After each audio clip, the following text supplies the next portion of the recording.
జై శ్రీరామ్. రాముడి భక్తులందరికీ, హిందూ సోదర సోదరీమణులు అందరికీ నమస్కారాలు తెలియజేసుకుంటూ ఈరోజు మరి ఒక మంచి వీడియోతో మీ ముందుకైతే తీసుకుని వచ్చేసాము. ఈ వీడియోని ఎక్కడా స్కిప్ చేయకుండా చూడండి. ఎందుకు అంటే మీ రోమాలు నిక్కపొడుచుకునే లాంటి మంచి మంచి ఇంట్రెస్టింగ్ అయిన విషయాలనేవి మీతో పంచుకోవడం జరుగుతుంది. కాబట్టి ఫ్రెండ్స్, ఎక్కడ స్కిప్ చేయకుండా వీడియోని చూసి మీ యొక్క ఒపీనియన్ని జై శ్రీరామ్గా, లేకపోతే మీరు ఏమనుకుంటున్నారు ఈ వీడియోని విన్న తర్వాత అనేది దయచేసి కింద కమెంట్ చేయండి. ఇక లేట్ చేయకుండా వీడియోని స్టార్ట్ చేసేద్దాం. 2024 జనవరి 22 సోమవారం నాడు అయోధ్యలో రామమందిర ప్రారంభం కావడం, ఆ రోజు గర్భాలయంలో బాలరాముని విగ్రహానికి ప్రాణప్రతిష్ఠ చేయనున్నారని భారత ప్రధాని నరేంద్ర మోదీ ప్రకటించారు. దేశవ్యాప్తంగా ఉన్న హిందూ ధార్మికులు తమ తమ గృహాలలో, గుడి గోపురాలలో ఈ సమయానికి దీపాలు వెలిగించి శ్రీరామనామ సంకీర్తన చేయవలసిందిగా విజ్ఞప్తి కూడా చేశారు. దశాబ్దాల పాటు భారతీయ జనతా పార్టీ రామమందిర నిర్మాణం కోసం పోరాడింది అనే సంగతి తెలిసిందే. ఆ పోరాటంలో భాజపాని మతతత్వ పార్టీగా ప్రతిపక్షాలు ముద్ర వేసిన, లౌకికవాదులు నిందించిన బీజేపీ మాత్రం బాబ్రీ మసీదు, రామజన్మభూమి నినాదాన్ని తలకెత్తుకునే తిరిగింది. రథయాత్ర నిర్వహించింది, కరసేవలో పాల్గొంది. రామజన్మభూమి ఉద్యమంలో బీజేపీ చేసింది ఇదేనా? దానికేనా నాడు శ్రీరామ మందిర నిర్మాణపు ఖ్యాతిని ఆ పార్టీకే కట్టబెడుతున్నారు అని, లేదా ఆ పార్టీయే ఖ్యాతిని తమ ఖాతాలో వేసుకుంటోందా అని మిగతా పార్టీలు అక్కసు వెళ్ళగక్కుతున్నాయి అని వార్తలు వ్రాస్తున్న నేపథ్యంలో భాజపానే ఏకైక లబ్ధిదారుడిగా ప్రకటించడంలో ఏమాత్రం పక్షపాతం లేదని విశ్లేషకులు చెబుతున్నారు. మరి వాస్తవాలేమిటో నిష్పక్షపాతంగా తెలుసుకునే ప్రయత్నం చేద్దామా? మరి భాజపా శ్రీరామ మందిర నిర్మాణపు కీర్తిని కాజేస్తోందా అనేది చూద్దాం. రాముని పూజ కోసము జోధ్పూర్ నుంచి 6 క్వింటాళ్ల దేశవాళీ నెయ్యి అయోధ్యకు చేరింది.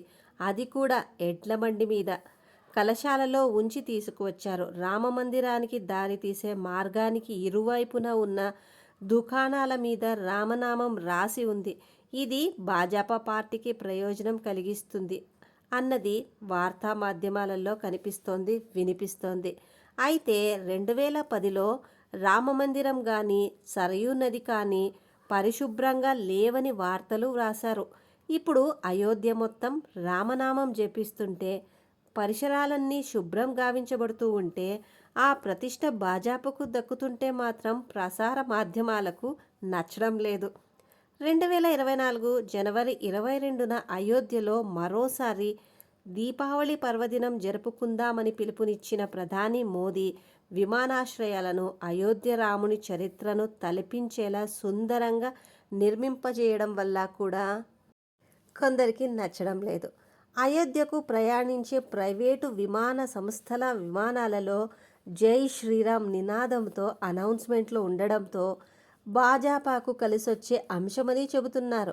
ఇప్పుడు విషయం ఏమిటంటే, దీపావళికి కూడా రామమందిరాన్ని ప్రారంభించగలిగి ఉన్నప్పటికీ ఎన్నికలు సమీపిస్తున్న సమయానికి మాత్రమే ఆలయ ప్రారంభ సుముహూర్తం నిర్ణయించడము రాజకీయ లబ్ధి కోసమేనా అన్నది పత్రికా ప్రసార మాధ్యమాల ఆరోపణ. ఆ స్థలంలో ఆలయ నిర్మాణం చేపట్టొచ్చు అని చెప్పి తీర్పుని ఇచ్చింది సుప్రీంకోర్టు. అయితే ఆ కీర్తి అంతా భాజపా పొందుతుంది అని వాపోతున్నారు. పైగా ప్రజలు కూడా రామాలయం నిర్మిస్తోంది ప్రభుత్వమని, అందుకు భాజపాకు, మోదీకు అభినందనలు అని ధన్యవాదాలు కూడా చెబుతున్నారు. ఇది మరీ ఇరకాటంగా మారింది. ఇక పార్టీల విషయము కోర్టులో ఉన్నంత వరకు రామమందిరం అక్కడే నిర్మిస్తామని ఎప్పుడు అన్నది చెప్పలేము అని భాజపా అంటోంది. అసలు ఏనాటికైనా ఆ పని భాజపా వల్ల అవుతుందా అని ఎద్దేవా చేసిన ప్రత్యర్థి రాజకీయ పార్టీలు, సోషల్ మీడియా ప్రతినిధులు, సొంత సామాజిక మాధ్యమాల నిర్వాహకులు ఇప్పుడు మరొక కొత్త నినాదం అందుకున్నారు. అదేమిటంటే, రామమందిరం అనేది వ్యక్తి విశ్వాసాలకు సంబంధించిందే కానీ భాజపా ప్రభుత్వం దానిని ఒక వేడుకలాగా మార్చేసింది అని ఆరోపిస్తున్నాయి.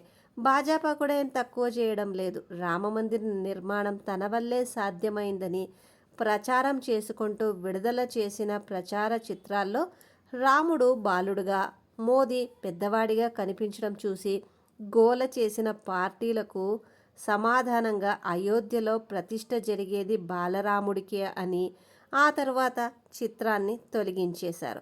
భాజపా అధ్యక్షుడైన అమిత్ షా ఈ కీర్తి తమ సొంతం కాదని, సమస్త హిందూ సమాజానికి చెందుతుందని ప్రకటించారు.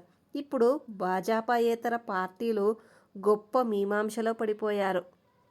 అందరికీ రామమందిర ప్రారంభ ఆహ్వానాలు అయితే అందాయి. అయితే తమ తమ సిద్ధాంతాలకు విరుద్ధంగా భాజపాకు ప్రత్యర్థులుగా ఉన్న తాము ఆలయ ప్రారంభోత్సవానికి హాజరు కావడం చిన్నతనంగా భావిస్తున్నాయి. ప్రధాన పార్టీలు అన్నీ హాజరు కాకపోతే మాత్రం తమను ఎన్నుకునే రేపటి రోజున ఓటు వేసి గెలిపించవలసిన ప్రజలు ధార్మిక విశ్వాసాలను తాము గౌరవించడం లేదనే సాకుతో తమ రాజకీయ జీవితాలకు విఘాతం కలగొచ్చేమో అని సందేహంలో కూడా ఉన్నారు.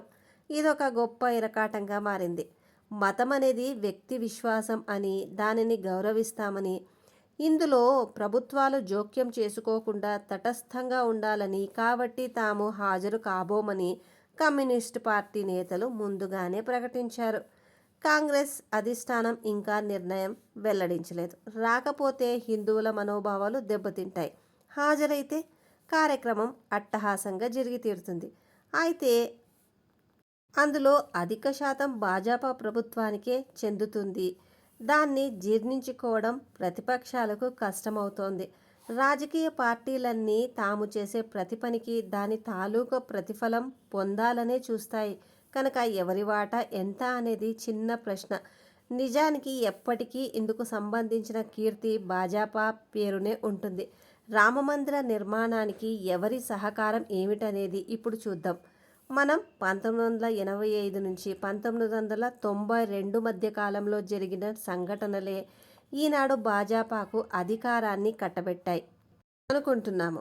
1949లో కొందరు హిందువులు సీతారాముల విగ్రహాలను బాబ్రీ మసీదులో పెట్టి దైవమే విగ్రహ రూపంలో అవతరించినట్లుగా చెప్పుకొచ్చారు. రామభక్తులు వేల కొద్దీ వాటిని దర్శించడానికి రావడం మొదలుపెట్టారు. వివాదం చెలరేగడంతో ఘర్షణలు నివారించడం కోసం ఆ స్థలాన్ని వివాదాస్పదంగా ప్రకటించిన ప్రభుత్వం ఆ ప్రదేశం మొత్తాన్ని ప్రవేశ నిషేధం విధించింది. 1980 నాటికి అదే పరిస్థితి కొనసాగుతూ వచ్చింది.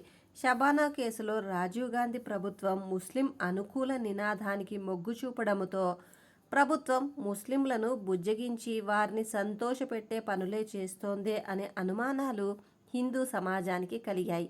మరి హిందూ ఓటు బ్యాంకుకు చిల్లుపడితే తమ ప్రభుత్వానికి చెల్లుబాటు కాదేమో అని సందేహించిన రాజీవ్ గాంధీ ప్రభుత్వం 1985లో బాబ్రీ మసీదు రామమందిర వివాదాస్పద నిర్మాణ తాళం తెరిచింది. రామాయణం, మహాభారతం టీవీ సీరియల్స్ దూరదర్శన్లో ప్రచారం కావడానికి అనుమతులు ఇచ్చాయి. హిందూ జాతీయవాదపు వాతావరణం ఏర్పడింది.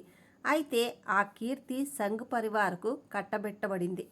1989 జనవరి 31వ తేదీన ఆల్ ఇండియా బాబ్రీ మస్జిద్ యాక్షన్ కమిటీ బాబ్రీ మసీదు నిర్మాణానికి రక్షణ దళాన్ని ఏర్పాటు చేయాలని డిమాండ్ చేసింది.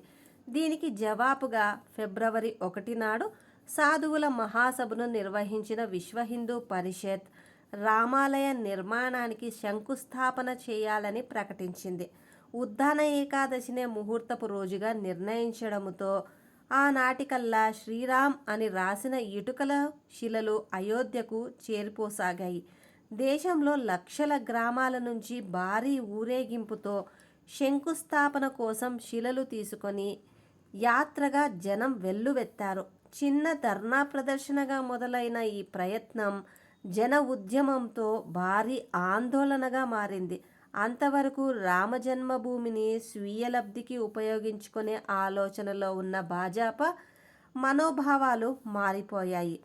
హిందుత్వ భావన, హిందూ దేశ భావజాలముతో పార్టీని, దేశాన్ని నడిపించాలని, అదే తమ ఎన్నికల నినాదమని, తమ ప్రభుత్వ విధానం కానున్నదని అటల్ బిహారీ వాజ్పేయి ప్రకటించారు.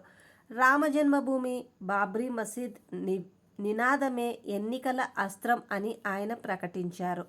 సోమనాథ్ ఆలయం గురించి ప్రస్తావిస్తూ సర్దార్ వల్లభాయ్ పటేల్ని పోటంకిస్తూ ఆయన్ని సిసలైన లౌకికవాదిగా ప్రకటించింది భాజపా. నెహ్రూని మాత్రం లౌకికవాదిగా భావించలేదు. భారత రాజకీయ పార్టీలు అయోధ్య రామాలయ నిర్మాణాన్ని ప్రస్తావించక తప్పని పరిస్థితిని ఎదుర్కొన్నాయి. 1989 నాటి లోక్సభ ఎన్నికల్లో అప్పటిదాకా 2 సీట్లు ఉన్న భాజపాకు 85 సీట్లు వచ్చాయి. కారణం రామాలయం. 1989 సెప్టెంబర్ 30న రామాలయ శంకుస్థాపన జరిగిపోయింది. ప్రభుత్వ రికార్డులను పరిశీలిస్తే ఘర్షణలను చెలరేగినట్టు తెలుస్తుంది. 1989 అక్టోబర్ 13 నాడు పార్లమెంట్లో భాజపా మినహా తక్కిన విపక్షాలు ఏకమై రామాలయ శంకుస్థాపనని నిరోధించమని పివి నరసింహారావు ప్రభుత్వాన్ని కోరాయి. విహెచ్పిని నిలువరించమని చెప్పాయి. 1989 నవంబర్ 2వ తేదీన విహెచ్పి బాబ్రీ మసీదు స్థలాన్ని ఆక్రమించుకొని శంకుస్థాపన పూర్తి చేసింది. తరువాతే ఎల్కే అద్వానీ రథయాత్రను నిర్వహించారు. 1992 వరకు దేశం అంతా కరసేవలు, వందల ర్యాలీలు, సభలు, ఊరేగింపులు, చర్చలు తీవ్రంగానే జరిగాయి. 1992లో ఏమి జరిగింది? బాబ్రీ మసీదు కూల్చివేయబడింది. అద్వానీ, వాజ్పేయిలను శ్రీకృష్ణులుగా కీర్తించబడ్డారు. శిలాన్యాసం జరిగిన చోటనే ఆలయం కట్టబడుతుంది అని ప్రకటించారు. మరి ఆ తరువాత 1996 నుంచి 2014 వరకు ఏమి జరిగింది? రామాలయ నిర్మాణంలో జాప్యం ఎందుకు వచ్చింది? 1996 నుంచి భాజపా జాతీయ పార్టీగా ఎదుగుతూ వచ్చింది. అంతవరకు లేని విధంగా కాంగ్రెస్కు ప్రత్యామ్నాయంగా భాజపాను ప్రజలు స్వీకరించారు. 1996లో ఎన్డీఏ ప్రభుత్వం అధికారంలోకి వచ్చింది. భాజపా నుంచి వాజ్పేయి ప్రధాని అయ్యారు. అయితే లోక్సభలో అవిశ్వాస తీర్మానం ప్రవేశపెట్టారు. ఒకే ఒక్క ఓటు తేడాతో కేవలం 13 రోజులలో ఆయన ప్రభుత్వం కూలిపోయింది. తర్వాత కాంగ్రెస్ మద్దతుతో హెచ్డి దేవేగౌడ ప్రధానమంత్రి అయ్యారు. అది కూడా కొన్ని నెలల ముచ్చటే. కాంగ్రెస్ మద్దతు విరమించుకోవడంతో దేవేగౌడ ప్రభుత్వం కూడా కూలిపోయింది. దాని తర్వాత ఐకే గుజ్రాల్ ప్రధాని చేయబడ్డారు. ఆయన ప్రభుత్వాన్ని కూడా కొద్ది నెలల్లోనే కాంగ్రెస్ దింపేసింది. బ్రిటిష్ పాలనలో భారత్లో 1937లో ఎన్నికలు మొదలైన తరువాత ప్రభుత్వం భారతదేశంలో 1995 వరకు కూడా మహారాష్ట్రలో కేవలం కాంగ్రెస్ పార్టీయే రాష్ట్ర పరిపాలనా పగ్గాలు చేపడుతూ వచ్చింది. 1995లో మొదటిసారిగా భాజపా, శివసేన సంయుక్తంగా హిందుత్వ నినాదముతో రామాలయ నిర్మాణం ప్రకటనతో మహారాష్ట్రలో కాంగ్రెస్ని దించేసింది. ఉత్తరప్రదేశ్లో 1992లో కళ్యాణ్ సింగ్ ప్రభుత్వం రద్దయి రాష్ట్రపతి పాలన విధించబడింది. 1997 వరకు ములాయం సింగ్ యాదవ్, మాయావతిల ప్రభుత్వాలు ఉత్తరప్రదేశ్ని పరిపాలించాయి. 1997లో మళ్ళీ బీజేపీ గెలిచింది. 1999 భారతదేశ సార్వత్రిక ఎన్నికల్లో భాజపా అత్యధిక మెజార్టీతో గెలిచింది.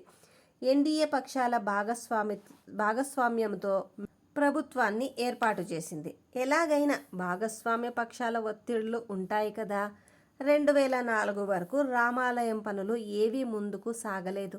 పైగా కేసు కోర్టులో ఉన్నప్పుడు స్టేటస్ కోడ్ని పాటించాలి, న్యాయ వ్యవస్థను గౌరవించాలి. 2001లో మోదీ గుజరాత్కు సీఎంగా ఎన్నికయ్యారు. 2002లో అయోధ్య నుంచి బయలుదేరిన కరసేవకులు ప్రయాణిస్తున్న శబర్మతి ఎక్స్ప్రెస్ గోధ్రా స్టేషన్ చేరుకునేసరికి అగ్ని ప్రమాదానికి గురైంది.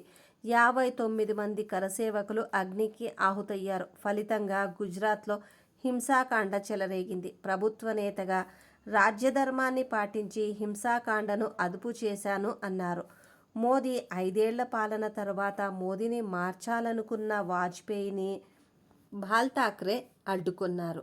మోదీ లేకుంటే గుజరాత్ లేదన్నారు. 2004 వచ్చింది. అయోధ్య పార్టీ పుస్తకంలోనే రాయబడి ఉంది తప్ప చర్చకు రావట్లేదు. 2004 ఎన్నికల్లో కేంద్రంలో భాజపా ఓడిపోయింది. 2008లో శ్రీరాముని ఉనికినే ప్రశ్నించింది కాంగ్రెస్. భాజపా ధీటుగా సమాధానం ఇస్తూ వచ్చింది. కానీ రామాలయ నిర్మాణ విషయంలో మాత్రం స్తబ్దత ఆవరించింది. 2013 వరకు ప్రజల్లో కూడా ఎటువంటి విశ్వాసం లేకుండా పోయింది. ఇక 2014 ఎన్నికల్లో కేంద్రంలో మోదీ ప్రధానిగా వచ్చాక జరిగిన పరిణామాలు ఒక్కొక్కటిగా మన అందరికీ తెలుసు. మీకు ఇప్పుడు ఒక సందేహం రావచ్చు. ఎందుకు మోదీ ప్రభుత్వం వచ్చిన తర్వాత రామజన్మభూమిని జాతీయ ఆస్తిగా ప్రకటించి అక్కడ నిర్మాణం జరిపించవచ్చు కదా అన్న సందేహం వచ్చి ఉండొచ్చు కదా. కానీ మోదీ ప్రభుత్వం అలా చేయలేదు. ఎందుకు అంటే తను కోర్టులో సరైన నిర్ణయం రావాలని, రామాలయ నిర్మాణానికి దారి సుగమం అవ్వాలని మాత్రమే ఎదురుచూసింది. ఏ పార్టీ ఎన్ని అడ్డంకులు సృష్టించినా చివరకు రామజన్మభూమిలో రామాలయాన్ని నిర్మించడం, అలాగే విగ్రహ స్థాపన వరకు వచ్చింది. చూసారు కదా ఫ్రెండ్స్, ఏవో కొన్ని విషయాలు మాత్రమే మీతో పంచుకోగలిగాను. మీకు ఎలా అనిపించింది ఈ వీడియో అనేది దయచేసి నాకు కింద కామెంట్ చేయడం మాత్రం అస్సలు మర్చిపోవద్దు.